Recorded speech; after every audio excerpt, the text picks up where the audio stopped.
L-aġġir tal-Kap Nazzjonalista Simon Busuttil li qed jiddefendi lil viċi Kap Nazzjonalista Beppe Fenek Adami u lid-Deputat Nazzjonalista Tonio Fenek huwa wieħed inaċċettabbli. Beppe Fenek Adami kien wieħed mid-diretturi ta' kumpanija fiduċjarja li kienet tmexxi l-interessi ta' Capital One, investigata b'rabta ma' ħasil ta' flus bis-suspett kien li ġejjin mid-drogi.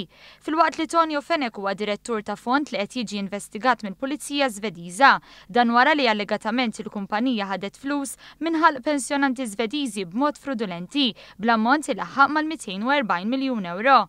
F'konferenza tal-aħbarijiet il-Ministru Edward Zamit Lewis għalli dawn il-każijiet li qed jiġu investigati mill-awtoritajiet barranin u rrappurtati minn midja internazzjonali qed itapnu reputazzjoni ta' pajjiżna. Ċertament daw jolqtu reputazzjoni internazzjonali u Simon Busuttil f'daw is-sitwazzjoni jibqa' ċass.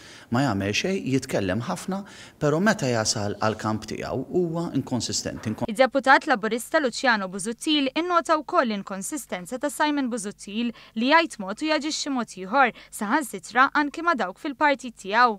U meta jkollok każijiet bħal dawn u meta tkun ilek tajjed ħafna quddiem in-nies se tagħmel mal-inqas xamma ta' xi ħaġa ħażina fid-deputati tiegħek stess u fin-nies tiegħek stess, trid imbagħad twettaq dak illi fil-fatt tkun qiegħed tippredka. Għaldaqstant Busuttil għandu jaġixxi ta' politiku serju u jieħu azzjoni immedjata fil-konfront ta' Beppe Fenek Adami u Tonio Fenek.